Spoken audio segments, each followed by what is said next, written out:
Hey people, how are you doing today? So I want to talk to you about how you can start selling in any industry. And I literally mean that, in any industry.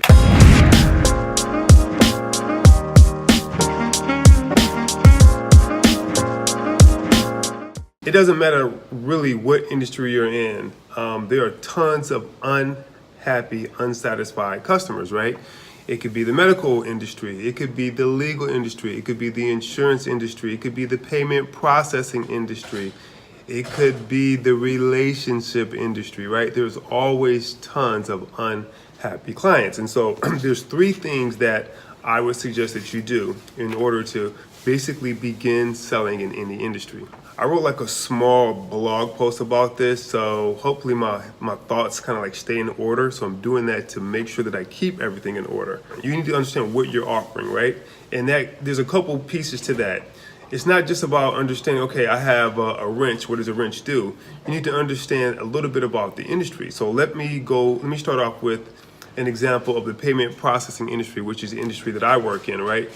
In the payment processing industry, you can't just offer a product, right, without being licensed or working up under a licensed entity. It's a highly regulated industry. It's full of competition, but it's still highly regulated. So let's use the medical industry, for instance, right? You could not just jump in and begin helping people heal, right? Even if you had like the best herbs in the world, right? You couldn't do it in the medical industry. You would have to do it in the alternative therapy industry, right? Where you can offer herbs, you can offer maybe yoga or Tai Chi or Qi Kong or, other medicinal plants and things like that, all kinds of breathing techniques and all kinds of other healing modalities, right? That would be outside of the medical industry, right? So that means insurance, you wouldn't be able to accept insurance and a whole host of things. You would be basically a cash-based business, more than likely working out of your home. Now, if you were a licensed practitioner, a licensed doctor or medical practitioner, then you could possibly offer those things on the side as well, but they still would not fall up under insurance. So I'm saying that to say that it's a highly regulated industry, right? And it doesn't, you can't just basically create these products or these services in your home and then start selling them, right? There's going to be some blowback. Now, you could offer all kinds of like herbs and protein powders and all kinds of other stuff because it's an unregulated industry to an extent, but it's not the medical industry. There's two totally different industries, right? The medical industry is something that you get into when you are licensed to do it. So we have to understand what we're offering, right? You have to have a basic knowledge of both industries. You could be a mechanic, right? And even though you can offer mechanic services out of your garage, with the way technology is moving, you still have to be certified. You still have to get certain kinds of formal training and licensing in order to be able to properly work on the cars, because now they're so technically advanced that you can't even function with just a wrench or something like that, like we used to be able to, 10, 15, maybe years ago. You can jump around to any particular industry that you want to, right? You have to have a basic knowledge. So let's go with something like online marketing, which is not regulated at all. You can say whatever you want to say. You can almost make any kind of claim. You can't do it on a certain platform like Facebook because then they'll shut you down or they'll shut your advertising down. But you can basically say whatever you want to say, even online, unless like the FCC gets involved and they find out that you're offering like credit repair or something like that, and you're not really doing that, right? Even that becomes regulated. But for the most part, you can pretty much get into online marketing because it is an unregulated industry. The reason I mention that is that you still need to understand something about that industry, right? And we're going to touch on that in a minute here, but what is online marketing? Like, why would you get into it? We already know with the medical profession why someone would want to get into the medical side of it or the alternative side. Why would someone want to get into payment processing? We kind of understand why as well, right? So we have a basic foundation, a basic understanding of the industry that we're working in. You don't have to be an expert. You don't have to be a PhD and go to school for 12 years to specialize in that particular area.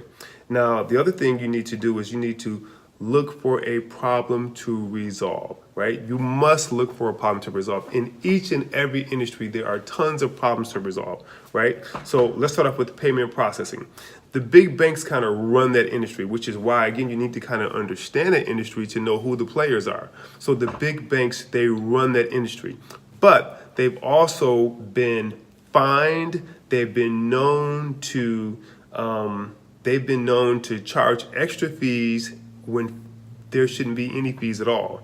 Basically, shadiness, corruptness, right? Wells Fargo, twice in 1 year. Matter of fact, as I make this, I think they're getting ready to be fined again. I feel maybe like $1 billion or something like that, but they've made way more than that, right?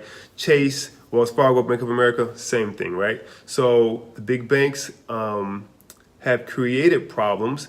And so if there's a problem that the big banks have created, obviously clients have a problem as well, right? Let's think about the medical industry. If you think about the medical industry is just like bleeding because I read an article, and I'll share that with you if I can find it.